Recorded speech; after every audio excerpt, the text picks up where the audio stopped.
ಓಂ ನಮೋ ಭಗವತೆ ವಾಸುದೇವಾಯ ಓಂ ನಮೋ ಭಗವತೆ ವಾಸುದೇವಾಯ ಓಂ ನಮೋ ಭಗವತೆ ವಾಸುದೇವಾಯ ನಾರಾಯಣೋ ನಮಸ್ಕೃತ್ಯ ನರಜೀವನರೋತ್ತಂ ದೇವೀಂ ಸರಸ್ವತೀಂ ವ್ಯಾಸಂ ತತೋ ಜಯೌದಿರಿ ನಷ್ಟಪ್ರಾಶಬದ್ರಶ್ ನಿತ್ಯಂ ಭಾಗವತ ಸೇವ್ಯ ಭಗವತಿ ಉತ್ತಮ ಶ್ಲೋಕೆ ಭಕ್ತಿರ್ವತಿ ನಂ ಕರೋತಿ ವಾಚಾಲ ಭಂಗುಂ ಲಂಕಾಯತೆ ಹಿರಿಂ ಯತ್ಕೃಪಾತಮಹಂ ವಂದೇ ಶ್ರೀಗುರುದೀನತಾರೇಣ ಪರಮಾನಂದಮಾಧುಶ್ರೀ ಚೈತನ್ಯೇಶ್ವರಂ ಓಂ ಅಜ್ಞಾನತಿಮರಾಂಧಸ್ಯ ಜ್ಞಾನಾಗ್ನಸಾಲಕ್ಯ ಸೂಕ್ಷ್ಮಮಿಲಿತಮೇನ ತಸ್ಮೈ ಶ್ರೀ ಗುರುವೇ ನಮಃ ನಮೋ ವಿಷ್ಣುಪದಾಕೃಷ್ಣ ಪ್ರಸವದರ ಶ್ರೀಮದ್ ಜಯಪದಾವ ಸ್ವಾಮಿ ನಮೋ ಚರ್ಮನಿಕರವರ ಅವರು ತಮ್ಮ ನಗರ ರಾಮದಾರಿ ನಮೋ ವಿಷ್ಣುಪದಾಕೃಷ್ಣ ಪ್ರಸವದರ ಶ್ರೀಮದ್ ಭಕ್ತಿ ವೇದಾಂತ ಸ್ವಾಮಿ ರಾಮನೇ ನಮಸ್ತೆ ಸರಸ್ವತಿ ದೇವಿ ಗೌರವಾಣಿ ವಿಚಾರಣೆ ವಿಶೇಷ ಶೂನ್ಯವಾದಿ ಭಾಷಾದ ದೇಶಧಾರಣೆ ಜಯ ಶ್ರೀ ಕೃಷ್ಣ ಚೈತನ್ಯ ಪ್ರಭು ನಿತ್ಯಾನಂದ ಶ್ರೀ ಅದ್ವೈತ ಗದಾಧರ ಶ್ರೀವಾಸಾದಿ ಗೌರವ ಭಕ್ತರಿಂದ ಹರೇ ಕೃಷ್ಣ ಕೃಷ್ಣ ಕೃಷ್ಣ ಹರೇ ಹರೇ ಹರೇ ರಾಮ ರಾಮ ರಾಮ ಹರೇ ಹರೇ ಹರೇ ಕೃಷ್ಣ ಎಲ್ಲರಿಗೂ ನಮಸ್ಕಾರ. ಸೊ ಇವತ್ತು ಶ್ರೀಮದ್ ಭಾಗವತಂ 8th ಕ್ಯಾಂಟೋ 16 ಅಧ್ಯಾಯ. ಸೊ ಭಯವ್ರತ ಬಗ್ಗೆ ಯಾರು ಕಶ್ಯಪರು ಹೇಳ್ತಾ ಇದ್ದಾರೆ ಅತಿಥಿ ದೇವಿಗೂ, ಅದ್ರ ಬಗ್ಗೆ ನಾವು ಈ ಅಧ್ಯಾಯದಲ್ಲಿ ನೋಡಬೇಕು. ಸೊ ಫಸ್ಟ್ ಬಂದು ಶುಕದೇವ ಗೋಸ್ವಾಮಿ ಅವ್ರು ಬಂದು ಪರೀಕ್ಷಿತಕ್ಕೆ ಹೇಳ್ತಾ ಇದ್ದಾರೆ, ಓ ರಾಜನೇ, ಈ ತರ ಅತಿಥಿ ಪುತ್ರರುಗಳೆಲ್ಲ ಯಾರು? ದೇವರುಗಳು ಅಲ್ವಾ? ಸೊ ಆ ದೇವರುಗಳೆಲ್ಲ ಸ್ವರ್ಗ ಬಿಟ್ಟು ಅಲ್ಲಿಂದ ಓಡೋಡ್ಬಿಟ್ಟಿದ್ದಾರೆ ಅವರು. ಯಾಕಂದ್ರೆ ಅಸುರರುಗಳು ಇವಾಗ ಅಷ್ಟು ಪರಾಕ್ರಮಶಾಲಿಯಾಗಿದ್ದಾರೆ. ಸೊ ಅದಕ್ಕೆ ಅವರು ಭಯ ಪಟ್ಕೊಂಡು ಅವರು ಎಲ್ಲ ಏನ್ ಮಾಡಿದ್ದಾರೆ? ಓಡೋಡ್ಬಿಟ್ಟಿದ್ದಾರೆ. ಸೊ ಅದಕ್ಕೆ ಅವರು ಇವಾಗ ಅತಿಥಿಗೆ ಅಷ್ಟೊಂದು ದುಃಖ ಬಂದ್ಬಿಟ್ಟಿದೆ. ಯಾಕಂದ್ರೆ ಅವರ ಮಕ್ಕಳು ಇವಾಗ ಮನೆ ಇಲ್ಲ, ಇರಕ್ಕೂ ಮನೆ ಇಲ್ಲ, ಜಾಗ ಇಲ್ಲ, ಐಶ್ವರ್ಯಗಳು ಇಲ್ಲ, ಊಟ ಇಲ್ಲ. ಸೊ ಆ ತರ ಒಂದು ಪರದೇಶಿಗಳು ತರ ಎಲ್ಲೋ ಅವರು ಕಾಡಿಲ್ಲಿ ಎಲ್ಲೋ ಒಂದೊಂದು ಜಾಗಲ್ಲಿ ಎಲ್ಲರೂ ಬಚ್ಚಿಟ್ಕೊಂಡು ಆ ತರ ಜೀವನ ಮಾಡ್ತಾ ಇದ್ದಾರೆ. ಸೊ ಸ್ವಲ್ಪ ಯೋಚನೆ ಮಾಡಿ, ಎಲ್ಲ ತಾಯಿಗೂ ಈ ತರ ಅವ್ರ ಮಕ್ಕಳು ಪರಿಸ್ಥಿತಿ ಬರುವಾಗ ಅವ್ರಿಗೂ ದುಃಖವೇ ಬರುತ್ತೆ. ಅವ್ರು ಬಂದು ಅನುಭವಿಸ್ಲಿ ಆ ತರ ಬಿಡಕ್ಕಾಗಲ್ವೇ? ಅವ್ರಿಗೂ ಜಾಸ್ತಿ ದುಃಖ ಬರುತ್ತೆ.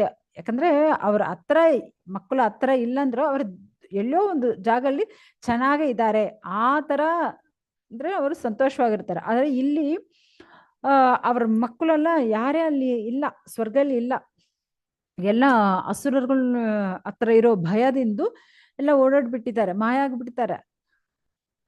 ಸೊ ಈ ತರ ಇರೋ ಪರಿಸ್ಥಿತಿಯಲ್ಲಿ ಅವ್ರಿಗೂ ಅಷ್ಟೊಂದು ದುಃಖಗಳಿದ್ದಾರೆ. ಆದ್ರೆ ಅವರ ದುಃಖಲ್ಲಿ ಇರುವಾಗ ಹೋಗಿ ಕಶ್ಯಪನ ಡಿಸ್ಟರ್ಬ್ ಮಾಡಿಲ್ಲ. ಯಾಕಂದ್ರೆ ಅವ್ರು ಬಂದು ತಪಸ್ಸಿಲ್ಲ ಇರ್ತಾರೆ, ಇವರು ಹೋಗಿ ಡಿಸ್ಟರ್ಬ್ ಮಾಡಿಲ್ಲ. ಸುಮ್ನೆ ಅವರು ಕಷ್ಟ ಅನುಭವಿಸ್ಕೊಂಡು ದುಃಖಲ್ಲಿ ಇರ್ತಾರೆ. ಯಾಕಂದ್ರೆ ಹಸುರುಗಳು ಆತರ ಆಕ್ರಮಣ ಮಾಡಿಬಿಟ್ಟಿದಾರಲ್ವಾ. ಇವರ್ಗೂ ಅತಿಥಿಗೂ ಯಾವ ತರ ತನ್ನ ಮಕ್ಕಳು ರಕ್ಷಣೆ ಮಾಡೋದು, ಏನ್ ಮಾಡೋದು ಅವ್ರಿಗೆ ಏನೇ ಗೊತ್ತಿಲ್ಲ. ಆ ದುಃಖಲ್ಲಿ ಅವರು ಇರ್ತಾರೆ. ಎಷ್ಟೋ ದಿನಗಳು, ಎಷ್ಟೋ ವರ್ಷಗಳು ಹೋಗ್ಬಿಟ್ಟಿದೆ.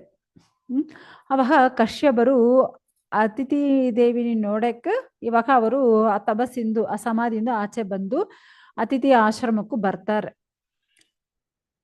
ಬರುವಾಗ ನೋಡ್ತಾರೆ, ಆಕ್ಚುಲಿ ಇವಾಗ ನಾವು ಸಂತೋಷವಾಗ ಇರುವಾಗ ಯಾವ ತರ ಮನೆಯ ವಾತಾವರಣಗಳು ಚೆನ್ನಾಗಿರುತ್ತೆ.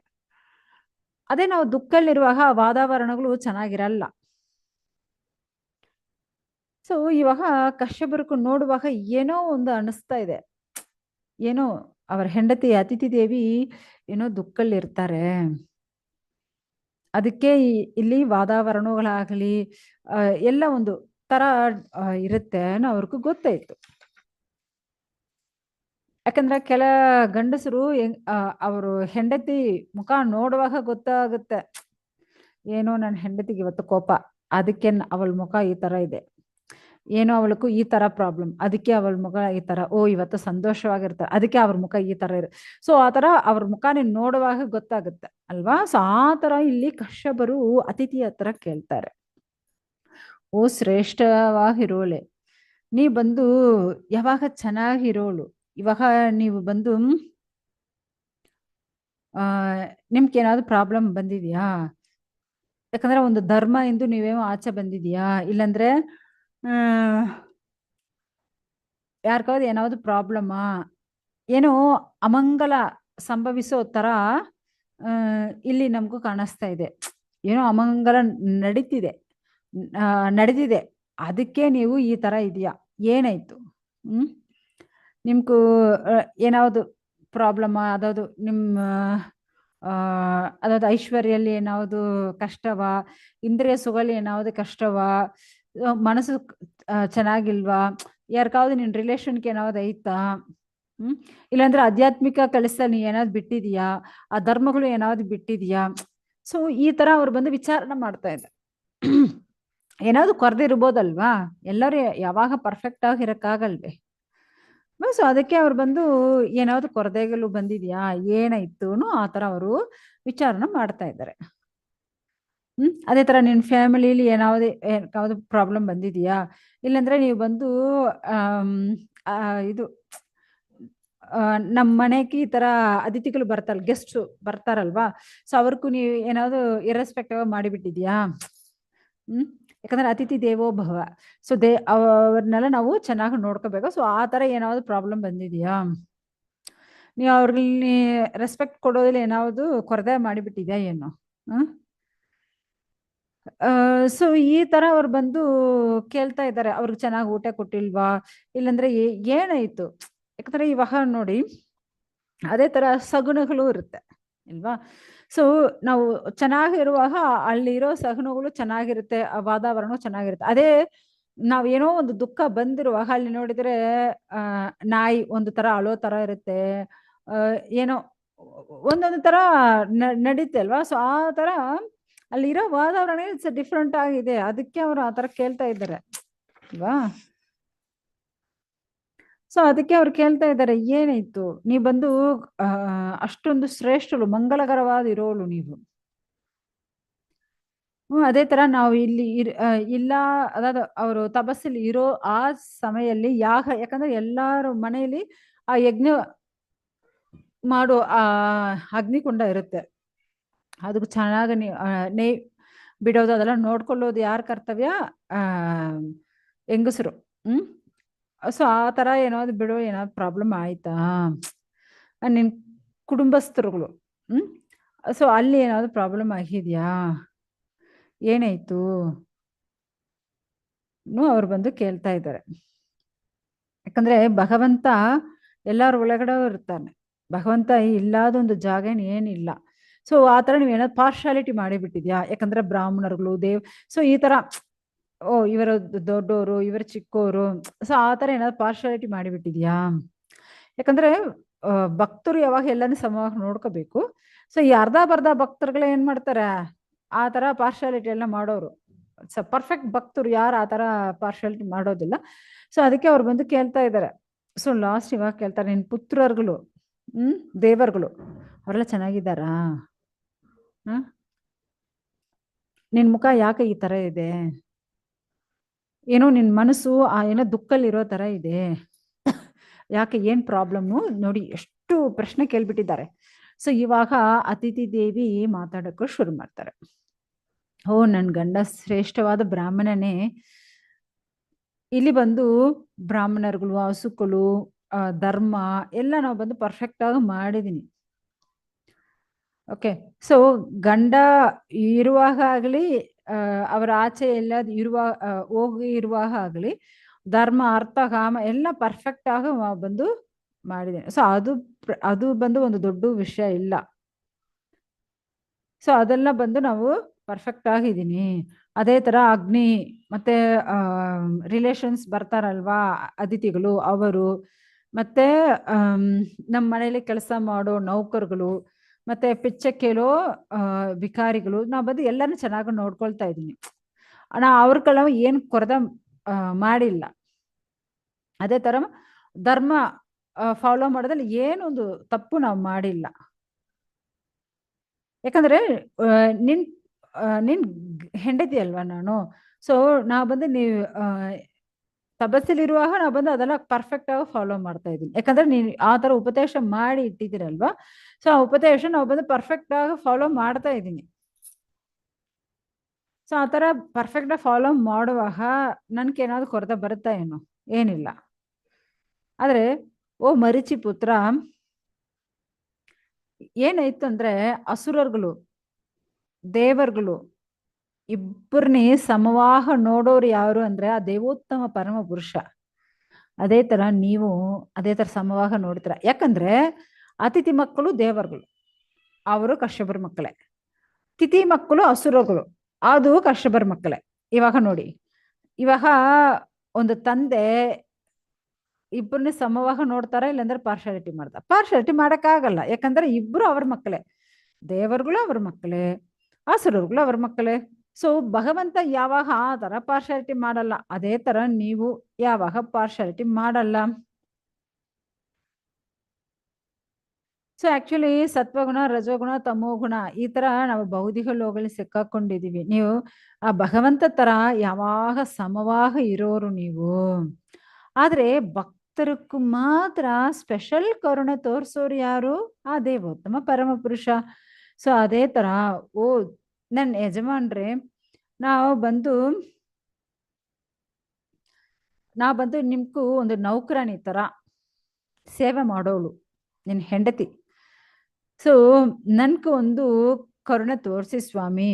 ಯಾಕಂದ್ರೆ ನನ್ ಮಕ್ಕಳು ಏನು ಐಶ್ವರ್ಯ ಆಗಲಿ, ಅವರಿರೋ ಜಾಗ ಸ್ವರ್ಗ ಆಗಲಿ ಎಲ್ಲಾರು ಬಿಟ್ಬಿಟ್ಟು ಅವರು ಎಲ್ಲೋ ಹೋಗಿಬಿಟ್ಟಿದ್ದಾರೆ.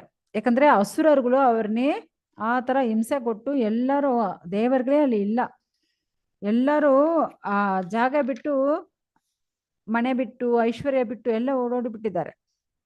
ಇವಾಗ ನಾರ್ಮಲ್ ಆಗಿ ನೀವು ನೋಡಿ ಮಾತಾಜಿ, ನಾವು ಇರೋ ಜಾಗ ಇವಾಗ ಆ ನಮ್ ಭೂಮಿಲಿ ಇವಾಗ ಎಲ್ಲೆಲ್ಲೋ ಜಗಳ ನಡೀತಾ ಇದೆ, ಯುದ್ಧ ನಡೀತಾ ಇದೆ. ಸೊ ಯುದ್ಧ ನಡೀತಾ ಇರುವಾಗ ಆ ಜಾಗದಲ್ಲಿರೋ ಸಂತೋಷವ ಇರಕ್ಕಾಗತ್ತಾ? ಆಗಲ್ಲ. ಯಾಕಂದ್ರೆ ಅಲ್ಲಿ ಯುದ್ಧ ನಡೀತಾ ಇರುವಾಗ ಅಲ್ಲಿ ಎಷ್ಟೋ ಪ್ರಾಬ್ಲಮ್ಸ್ ಬರುತ್ತೆ. ಅಲ್ಲಿರೋ ಫ್ಯಾಕ್ಟ್ರೀಸ್ ಆಗಲಿ, ಕಾಲೇಜಸ್ ಆಗಲಿ, ಮನೆ ಆಗಲಿ ಎಲ್ಲ ಒಡೆದೋಗ್ತಾ ಇದೆ. ಸೊ ಎಲ್ಲ ಅವರವರು ಐಶ್ವರ್ಯಗಳು, ಮನೆ, ಜಾಗ, ಮತ್ತೆ ಅಲ್ಲಿರೋ ವ್ಯವಸಾಯ ನೆಲಗಳು ಎಲ್ಲ ಬಿಟ್ಟು ಮತ್ತವರು ದೇಶಕ್ಕೂ ಅವರು ಅಗದಿ ತರ ಹೋಗ್ತಾ ಇದ್ದಾರೆ ಅಲ್ವಾ. ಸೊ ಇವಾಗ ಅವರ ಜಾಗದಲ್ಲಿ ಅವರು ದೊಡ್ಡ ಸಂಪತ್ತು ಇರೋರು, ಆದ್ರೆ ಅಗದಿ ತರ ಮತ್ತವರು ದೇಶಕ್ಕೆ ಹೋಗುವಾಗ ಅವರು ಎಲ್ಲರ ಭಿಕಾರಿಗಳೇ. ಓಕೆ, ಅವರವರ ಜಾಗಕ್ಕೆ ಅವರು ಚೆನ್ನಾಗಿರ್ಬೋದು ಅಲ್ವಾ. ಸೊ ಅದೇ ಇಲ್ಲಿ ಬಂದು ಅವ್ರು ಹೇಳ್ತಾ ಇದ್ದಾರೆ, ಇವಾಗ ನನ್ನ ಮಕ್ಕಳು ಅಷ್ಟು ಚೆನ್ನಾಗಿರೋರು, ಆದ್ರೆ ಇವಾಗ ಏನಾಯ್ತು, ಅಗದಿ ತರ ಎಲ್ಲ ಓಡೋಡ್ಬಿಟ್ಟಿದ್ದಾರೆ, ಎಲ್ಲಿದಾರೋ ಗೊತ್ತಿಲ್ವೇ. ಸೊ ಇವಾಗ ನನ್ನ ಯಜಮಾನ್ರೆ, ನೀವು ಬಂದು ಅಸುರರುಗಳು, ಯಾಕಂದ್ರೆ ವಿರೋಧಿಗಳಾಗಿ ನನ್ನ ಮಕ್ಕಳಿಗೆ ವಿರೋಧಿಗಳಾಗಿರೋರು ಯಾರು? ಅಸುರರುಗಳು. ಸೊ ನನ್ನ ಮಕ್ಕಳ ಹತ್ರ ಇಂದು ಈ ತರ ಅವರು ಐಶ್ವರ್ಯ, ಸೌಂದರ್ಯ, ಹೊಗಳು ಎಲ್ಲ ತೆಗೆದುಕೊಂಡ್ಬಿಟ್ಟಿದ್ದಾರೆ ಅವರು. ಸೊ ಇವಾಗ ನನ್ನ ಮಕ್ಕಳೆಲ್ಲ ಅಷ್ಟೊಂದು ದುಃಖಲ್ಲಿ ಸಿಕ್ಕಾಕೊಂಡಿದ್ದಾರೆ, ಮುಳುಗಿರ್ತಾರೆ, ದುಃಖಲ್ಲಿ ಮುಳುಗಿದ್ದಾರೆ ಅವರು. ಓ ಮುನಿ ಶ್ರೇಷ್ಠರೇ, ಒಂದು ಮಂಗಳಕರವಾದ ವರಾಣಿ ಕೊಡಿ, ನನ್ನ ಮಕ್ಕಳು ಎಲ್ಲ ಒಳ್ಳೇದಾಗ್ಬೇಕು. ಯಾಕಂದ್ರೆ ಇವಾಗ ನನ್ನ ಮಕ್ಕಳನ್ನ ಬಿಟ್ಟು ಇರೋದು ನಮ್ಗೆ ಅಷ್ಟೊಂದು ದುಃಖನೇ ಕೊಡ್ತಾ ಇದೆ, ನಮ್ಗೊಂದು ವರ ದಯವಿಟ್ಟು ಹೇಳಿ ಸ್ವಾಮಿಯನ್ನು ಕೇಳ್ತಾರೆ. ಇವಾಗ ಅತಿಥಿ ಕೇಳಿದು ನೋಡಿ ಕಶ್ಯಪರು ಒಂದು ಜಸ್ಟ್ ಒಂದು ಸ್ಮೈಲ್ ಮಾಡ್ತಾರೆ, ಒಂದು ಚಿಕ್ಕ ನಗುಬಿಟ್ಟು, ಅಯ್ಯೋ ಪಾಪ ಏನ್ ಮಾಡೋದು, ಇಷ್ಟು ಎಲ್ಲ ನಾವು ಇವರ್ಗೂ ಉಪಚಾರ ಮಾಡಿದೀನಿ, ಆದ್ರೆ ನೋಡಿ ಮಕ್ಕಳ ಮೇಲ್ಗಡೆ ಇರೋ ಆ ಪ್ರೀತಿಯಿಂದು ಇವಾಗ ಈ ತರ ಮಾಯಲ್ಲಿ ಸಿಕ್ಕಾಕೊಂಡ್ಬಿಟ್ಟಿದ್ದಾಳೆ ನನ್ನ ಹೆಂಡತಿ. ಅವ್ರಿಗೂ ಒಳಗಡೆ ಅನಿಸ್ತಾ ಇದೆ, ಆದ್ರೆ ಆಚೆ ಹೇಳಕ್ಕಾಗಲ್ವೇ, ಏನ್ ಮಾಡೋದು. ಸೊ ವಿಷ್ಣು ಬಂದು, ವಿಷ್ಣುನ ಮಾಯಾ ಶಕ್ತಿಯಲ್ಲಿ ನೀವು ಒಳಗಡೆ ಸಿಕ್ಕಾಕೊಂಡ್ಬಿಟ್ಟಿದ್ಯಾ. ನಿನ್ ಮಕ್ಕಳು ಅವರು ಪ್ರೀತಿ, ಅವರ ಪಾಸದಿಂದ ನೀವು ಈ ತರ ಸಿಕ್ಕಾಕೊಂಡ್ಬಿಟ್ಟಿದ್ಯಾ. ಆಕ್ಚುಲಿ ಈ ಪಂಚಭೂತ ಅಂದ್ರೆ ಏನು, ಈ ಜಡ ಶರೀರ ಅಂದ್ರೆ ಏನು, ಆತ್ಮ ಅಂದ್ರೆ ಏನು, ಎಷ್ಟು ಹೇಳ್ಕೊಟ್ಟಿದ್ದೀನಿ ಅಲ್ವಾ. ಆದ್ರೆ ನಾವು ಈ ಶರೀರ ಇಲ್ಲ ಎಷ್ಟೋ ಹೇಳ್ಕೊಟ್ಟಿದ್ದಾರೆ, ಬಟ್ ಇವಾಗ ಅವ್ರು ಏನ್ ಮಾಡ್ತಾರೆ, ಆ ಶರೀರ ಸಂಬಂಧ ಇಂದು ಅವರ ಮಕ್ಕಳು ದುಃಖಲಿದ್ದಾರೆ ಹೇಳ್ತಾ ಇದ್ದಾರೆ. ಯಾಕಂದ್ರೆ ಶರೀರ ಎಂದು ಆತ್ಮ ಶ್ರೇಷ್ಠವಾದದು. It's a different. ಆದ್ರೆ ಈ ತರ ಗಂಡ ಮಕ್ಕಳು ಹೆಂಡತಿ ಈ ತರ ಆ ಬಂಧದಿಂದ ಈ ತರ ಸಿಕ್ಕಾಕೊಂಡ್ಬಿಟ್ಟಿದ್ದೀರಾ. ಓ ನನ್ನ ಪ್ರಿಯ ಅತಿಥಿ ದೇವಿ, ಭಗವಂತನ ಭಕ್ತಿಯಲ್ಲಿ ನೀವೇ ಇರಿ. ಯಾಕಂದ್ರೆ ಪೂರ್ತಿ ಎಲ್ಲಾ ಲೋಕಕ್ಕೂ ಯಜಮಾನರು ಯಾರು ಅಂದ್ರೆ ಆ ದೇವೋತ್ತಮ ಪರಮ ಪುರುಷನೇ. ಸೊ ಯಾರ ಹತ್ರ ಯಾವ ತರ ಕಷ್ಟ ಅನುಭವಿಸ್ಬೇಕು ಎಲ್ಲ ನೇಮನ ಮಾಡೋದ ಭಗವಂತನೇ. ಆ ಭಗವಂತನೇ ಎಲ್ಲರ ಹೃದಯದಲ್ಲಿ ಪರಮಾತ್ಮವಾಗಿ ಇದ್ದಾನೆ. ಅವನೇ ಕೃಷ್ಣ ವಾಸುದೇವನು. ಈ ಪ್ರಪಂಚಕ್ಕೂ ಆಧ್ಯಾತ್ಮಿಕ ಗುರುವು ಆ ಭಗವಂತನೇ. ಸೊ ಎಲ್ಲರಿಗೂ ಮಂಗಳ ಬೇಕಂದ್ರೆ ಸರ್ವ ಮಂಗಳ ಕೊಡೋನು, ಸರ್ವ ಮಂಗಳನು ವರವಾಗ ಕೊಡೋನು ಆ ಭಗವಂತನೇ. ಸೊ ಇವಾಗ ನಿಮ್ಗೂ ಸರ್ವ ಮಂಗಳ ಬೇಕು ಅಂದ್ರೆ ನೀವು ಆ ಭಗವಂತನ್ನೇ ಕೇಳ್ಬೇಕು. ಯಾಕಂದ್ರೆ ಯಾರೊಬ್ಬರು ಬಡವರಾಗಿರ್ತಾರೋ ಅವರ ಹತ್ರ ಅಷ್ಟೊಂದು ಕರುಣೆ ಕೊಟ್ಟು ಅವರ ಆಸೆನೆಲ್ಲ ತೀರ್ಸೋದು, ನೆರವೇರಿಸಿಕೊಡೋದು ಆ ಭಗವಂತನ್ನೇ. ನಾವು ದೀರ್ಘವಾಗ ಸ್ಥಿರವಾಗ ಏನ್ ಮಾಡಬೇಕು ಗೊತ್ತಾ? ಯಾವಾಗ ಭಕ್ತಿ ಮಾಡಬೇಕು. ಭಕ್ತಿ ಮಾಡಿದರೆ ಸಾಕು, ನಮಗೂ ಸ್ಥಿರವಾಹ ಯಾವಾಗ ಭಗವಂತನ ಕೃಪೆ ಸಿಕ್ಕುತ್ತೆ. ನೀವು ಇವಾಗ ಕೇಳಿದೇನು ಭೌತಿಕವಾದ ವಿಷಯಗಳೇ. ಅದೇ ಭಗವಂತ ಹೇಳ್ತಾರಲ್ವಾ, ಅಕಾಮ ಸರ್ವ ಕಾಮೇವ ಮೋಕ್ಷ ಕಾಮೋತಾರತಿ ತೀವ್ರೇಣ ಭಕ್ತಿ ಯೋಗೇನ ಯಜತೆ ಪುರುಷಂ ಪರಂ. ಸೊ ನಮಗೂ ಭೌತಿಕವಾದ ವಿಷಯಗಳಾಗಲಿ ಆಧ್ಯಾತ್ಮಿಕ ವಿಷಯಗಳಾಗಲಿ ಏನ್ ಬೇಕೋ ಅದು ನಾವು ಕೃಷ್ಣನ ಹತ್ರ, ಯಾಕಂದ್ರೆ ಅವನೇ ದೇವೋತ್ತಮ ಪರಮ ಪುರುಷನು. ಸೊ ಅವನ ಹತ್ರ ಕೇಳಿದ್ರೆ ಅವನು ನಮ್ಗೆ ಭೌತಿಕ ವಿಷಯಗಳನ್ನು ನೆರವೇರಿಸಿಕೊಡ್ತಾನೆ. ಅದೇ ತರ ನಮ್ಗೆ ಆಧ್ಯಾತ್ಮಿಕ ವಿಷಯಗಳು ಭಕ್ತಿಯು ನಮ್ಗೆ ಕೊಡ್ತಾನೆ. ಸೊ ಅದೇ ಯಾಕಂದ್ರೆ ಇವಾಗ ಅತಿಥಿ ದೇವಿ ಭೌತಿಕವಾದ ವಿಷಯಗಳು ಕೇಳ್ತಾ ಇದಾರಲ್ವಾ, ಅದಕ್ಕೆ ಅವ್ರು ಬಂದು ಆ ಭಗವಂತ ಹತ್ರ ನೀವು ಕೇಳಬೇಕು. ಮತ್ತೆ ಅತಿಥಿ ದೇವಿ ಏನ್ ಹೇಳ್ತಾರೆ ಗೊತ್ತಾ? ಓ ಬ್ರಾಹ್ಮಣರೇ, ಈ ಲೋಕಕ್ಕೂ ಪರಮ ಯಜಮಾನರು ಆ ದೇವೋತ್ತಮ ಪರಮ ಪುರುಷನು. ಬಟ್ ಅವ್ರನ್ನ ಪೂಜೆ ಮಾಡಕ್ಕೆ ಎಷ್ಟೋ ವಿಧಿವಿಧಾನಗಳು ಇರುತ್ತಲ್ವಾ. ಇವಾಗ ನನ್ನ ಆಸೆ ಪೂರ್ವಿಸಬೇಕು. ಸೊ ಅದಕ್ಕೂ ಏನ್ ವ್ರತಗಳು ನಾವು ಫಾಲೋ ಮಾಡಬೇಕು, ಏನ್ ವಿಧಿವಿಧಾನಗಳು ಫಾಲೋ ಮಾಡಬೇಕು, ಅದು ದಯವಿಟ್ಟು ನೀವು ನಮಗೂ ಹೇಳಿ. ಯಾಕಂದ್ರೆ ಇದು ಬಂದು ಬೇಗ ಆಗ್ಬೇಕು. ಯಾಕಂದ್ರೆ ಎಷ್ಟೋ ದಿನಗಳಿಂದ ನನ್ನ ಮಕ್ಕಳು ಕಷ್ಟ ಅನುಭವಿಸ್ತಾ ಇದ್ದಾರೆ, ಏನೋ ದುಃಖಲ್ಲಿ ಅವರು ಇರ್ತಾರೆ. ಆ ತರ ಪರಿಸ್ಥಿತಿ ಬಂದ್ಬಿಟ್ಟಿದೆ. ನಾವು ನನ್ನ ಮಕ್ಕಳನ್ನ ರಕ್ಷಣೆ ಮಾಡಬೇಕು, ದಯವಿಟ್ಟು ಬೇಗ ನಮಗೂ ಹೇಳಿ ಸ್ವಾಮಿನೂ ಕೇಳ್ತಾರೆ. ಸೊ ಇವಾಗ ಕಶ್ಯಪರು ಹೇಳಕ್ಕೆ ಶುರು ಮಾಡ್ತಾರೆ. ಸೊ ಆಕ್ಚುಲಿ ನಾವು ಬಂದು ಈ ತರ ಮಕ್ಕಳು ನಮ್ಗೆ ಹುಟ್ಟಬೇಕು ಆ ತರ ಅನ್ಕೊಳ್ಳೋ ಆ ಸಮಯದಲ್ಲಿ ಕಮಲದ ಹೂ ಒಳಗಡೆಯಿಂದ ಹುಟ್ಟಿದವ್ರು ಯಾರು? ಆ ಬ್ರಹ್ಮದೇವರು. ನಾ ಬಂದು ಅವರ ಹತ್ರ ಕೇಳಿದೀನಿ, ನಾ ಬಂದು ಏನು ಉಪವಾಸ ಅದದು ಏನು ಪ್ರಾರ್ಥನೆ ಮಾಡಬೇಕು, ಯಾವ ತರ ಭಗವಂತನಿಗೂ ಪ್ರಾರ್ಥನೆ ಮಾಡಬೇಕು, ಆ ಕೇಶವನಿ ಯಾವ ತರ ತೃಪ್ತಿ ಪಡಿಸಬೇಕು. ಯಾಕಂದ್ರೆ ಆ ತರ ಭಗವಂತರ ತೃಪ್ತಿ ಪಡಿಸಿದ್ರೆ ಮಾತ್ರ ನಮ್ಗೆ ಒಳ್ಳೆ ಮಕ್ಕಳು ಹುಡ್ತಾರೆ. ಸೊ ನಾವು ಬಂದು ಆತರ ಆ ಭಗವಂತನ್ನೇ ತೃಪ್ತಿ ಪಡಿಸಿದ್ರೆ ನಮ್ಗೆ ಒಳ್ಳೆ ಮಕ್ಕಳು ಹುಡ್ತಾರೆ. ನಾವು ಆತರ ಬ್ರಹ್ಮ ಆತರ ಕೇಳಿದೀನಿ. ಅವಾಗ ಬ್ರಹ್ಮ ಹೇಳಿದ್ದಾರೆ. ಸೊ ಅದು ಇವಾಗ ನಾನು ನಿಮ್ಗೆ ಹೇಳ್ತೀನಿ. ಅದದು ಪಾಲ್ಗುಣಿ ಮಾಸ, ಅದ ಫೆಬ್ರವರಿ ಮಾರ್ಚ್. ಸೊ ಆ ಟೈಮಲ್ಲಿ ಅದದು ಅಲ್ಲಿಂದು ದ್ವಾದಶಿ ತಕ್ಕ ವಲರ್ಪಿರೆ ಅಂದ್ರೆ ಇದು ಅಮಾವಾಸ್ಯೆ ಇಂದು ವಲರ್ಪಿರೆನ್ ಹೇಳ್ತಾರೆ. ಓಕೆ, ಸೊ ಆ ತರ ಅಮಾವಾಸ್ಯೆ ಇಂದು ಸ್ಟಾರ್ಟ್ ಮಾಡಿ ದ್ವಾದಶಿ ತಕ್ಕ ಅಂದ್ರೆ 12 ದಿನ. ಇವಾಗ ಅಮಾವಾಸ್ಯೆ ದಿನ ಸ್ಟಾರ್ಟ್ ಮಾಡಬೇಕು, ದ್ವಾದಶಿಗೆ ಫಿನಿಶ್ ಮಾಡಬೇಕು. ಓಕೆ, ಸೊ ಅದೇ ಇಲ್ಲಿ ಬಂದು ಅವರು ಕೊಟ್ಟಿದ್ದಾರೆ. ಈ ಭಯೋವ್ರದ ಆವಾಗ ಸ್ಟಾರ್ಟ್ ಮಾಡಬೇಕು, ಅಮಾವಾಸ್ಯೆಂದು ಸ್ಟಾರ್ಟ್ ಮಾಡಬೇಕು. ಸೊ ಪೂರ್ಣವಾಗ ಭಗವಂತನ ಭಕ್ತಿಯಲ್ಲಿ ನಾವು ಬಂದು ಫಾಲೋ ಮಾಡಬೇಕು. ಸೊ ಅದಕ್ಕೆ ಮುಂಚೆ ಏನೇನ್ ಮಾಡಬೇಕಂದ್ರೆ ಹಾಡಿನ ಹಂದಿ ಇದೆ ಅಲ್ವಾ, ಹಾಡಿನ ಹಂದಿ ಎಲ್ಲಾವುದು ಬಂದು ಈ ತರ ಪಳ್ಳ ಮಣ್ಣು ಎತ್ತುತ್ತೆ. ಸೊ ಆ ಮಣ್ಣುನಿ ಮೈ ಪೂರ್ತಿ ಒರೆಸ್ಕೊಂಡು ಓಡೋ ನದಿಯಲ್ಲಿ, ಆ ನದಿಯಲ್ಲಿ ಸ್ನಾನ ಮಾಡಬೇಕು. ಸೊ ಅಮಾವಾಸ್ಯೆ ಇಂದು ಈ ತರ ಸ್ನಾನ ಮಾಡಿ ಆಮೇಲೆ ಭಗವಂತನಿ ಪೂಜಿಸ್ಬೇಕು.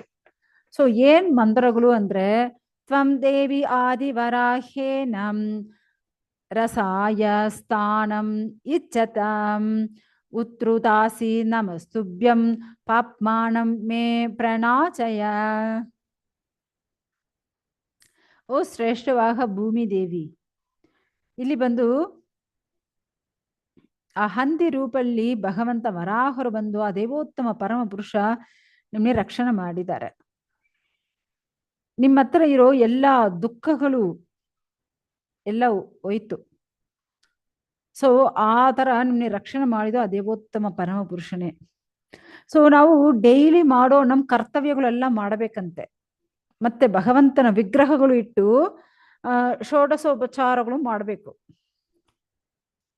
ಆಮೇಲೆ ಈ ತರ ಬಲಿಪೀಡ, ಆಧ್ಯಾತ್ಮಿಕ ಗುರು, ಸೂರ್ಯ, ಚಂದ್ರ, ಅಗ್ನಿ ಇವರಿಗೆಲ್ಲ ನಾವು ಪೂಜೆ ಮಾಡಬೇಕು. ಫಸ್ಟು ಈ ಷೋಡಶ ಉಪಚಾರಗಳು ಏನು ಅಂದ್ರೆ ಫಸ್ಟು ಧ್ಯಾನ ಮಾಡೋದು, ಆವಾಹನಂ. ಸೊ ಭಗವಂತನ್ನೇ ಕರೆಯೋದು. ಆಮೇಲೆ ಆಚನಂ, ಆಸನಂ ಅಂದ್ರೆ ಆ ಭಗವಂತ ಇರಕ್ಕೆ ಒಂದು ಜಾಗ ಅಣ್ಣಿ ರೆಡಿ ಮಾಡಿ ಒರೆಸಿ ಅಲ್ಲಿ ಕೋಲ ಎಲ್ಲ ಹಾಕಿ ಅಲ್ಲಿ ಭಗವಂತನೇ ಕುಂದಿಸೋದು. ಪಾದ್ಯಂ, ಪಾದ್ಯಂ ಅಂದ್ರೆ ಭಗವಂತನ ಕಾಳು ತೊಳೆಯೋದು. ಓಕೆ. ಆಮೇಲೆ ಅರ್ಕ್ಯಂ, ಭಗವಂತನ ಕೈ ತೊಳೆಯಕ್ಕೂ ವಾಶ್ ಮಾಡೋದು. ಆಮೇಲೆ ಆಸಮನಂ, ಸೊ ಆ ತರ ಭಗವಂತನಕ್ಕೂ ನೀರು ಕೊಡೋದು. ಆಮೇಲೆ ಸ್ನಾನಂ, ಭಗವಂತನಕ್ಕೂ ಅಭಿಷೇಕ ಮಾಡೋದು. ಆಮೇಲೆ 7th ಬಂದು ವಸ್ತ್ರಂ, ಭಗವಂತನಕ್ಕೂ ಬಟ್ಟೆ ಹಾಕೋದು. 8th ಬಂದು ಯಜ್ಞೋಪವೀತಂ, ಏನು ಅಂದ್ರೆ ಅದ ಜನಿವಾರ, ಭಗವಂತನ ವಿಗ್ರಹವು ಜನಿವಾರ ಹಾಕೋದು. ಆಮೇಲೆ 9th ಕಂದಂ, ಭಗವಂತನಿಗೂ ಚಂದನ ಹಾಕೋದು, ಇಲ್ಲಂದ್ರೆ ಏನಾವುದು ವಾಸನೆ ದ್ರವ್ಯಗಳು ಹಾಕೋದು. ಸೊ 10th ಪುಷ್ಪಂ, ಭಗವಂತನಿಗೂ ಹೂ ಹಾಕೋದು. 11 ಧೂಪಂ, ಭಗವಂತನಿಗೂ ಧೂಪ ತೋರಿಸೋದು. ಓಕೆ, ಅಸಾಂಬ್ರಾಣಿ ಧೂಪ, ಸೊ ಏನೇನೋ ಧೂಪಗಳು ತೋರಿಸೋದು, ಅಗರಬತ್ತಿ ಧೂಪ ಆ ಥರ. 12 ದೀಪ, ಸೊ ಭಗವಂತನಿಗೆ ದೀಪ ತೋರಿಸೋದು. ಆಮೇಲೆ 13 ನೈವೇದ್ಯ, ಭಗವಂತನಕ್ಕೂ ಏನಾದ್ರು ನೈವೇದ್ಯ ಮಾಡಕ್ಕೆ ಒಂದು ಪ್ರಸಾದಗಳು ರೆಡಿ ಮಾಡಿ ಇಟ್ಕೊಂಡು ಅದು ಭಗವಂತನಿಗೂ ನೈವೇದ್ಯ ಮಾಡಬೇಕು. ಸೊ ನೆಕ್ಸ್ಟ್ ಬಂದು ಪ್ರದಕ್ಷಿಣ, ಅದಾದ ಭಗವಂತನೇ ಇವಾಗ ಆ ವಿಗ್ರಹಲ್ಲಿ ನಾವು ಪ್ರದಕ್ಷಿಣೆ ಮಾಡಬೇಕು, ಸುತ್ತಬೇಕು. ಓಕೆ.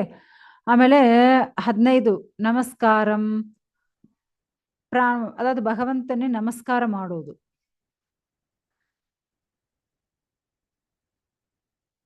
ಅದಾದ ಕೆಳಗೆ ಬಿದ್ದು ನಮಸ್ಕಾರ ಮಾಡೋದು. ಗಂಡಸರು ಆ ಥರ ದಂಡ ಪ್ರಣಾಮ ಮಾಡ್ತಾರೆ, ಹೆಂಗಸರು ಆ ಥರ ಎಲ್ಲ ಒಂದು ಮುಟ್ಟಿ ಹಾಕೊಂಡು ಆ ಥರ ನಮಸ್ಕಾರ ಮಾಡಿ ಮಾಡೋದು. 16 ವಿಸರ್ಜನಾ ಸ್ತುತಿ, ಸೊ ಭಗವಂತನಿಗೂ ಜಾಸ್ತಿ ಸೇವೆಗಳನ್ನ ಮಾಡೋದು. ಮತ್ತೆ ಆಮೇಲೆ ಭಗವಂತನ ಹೊಗಳಿ ಹಾಡೋದು. ಇವಾಗ ನಾವು ಬಂದು ಈ ದಾಮೋದರ ಮಂತಲ್ಲಿ ಒಂದೊಂದು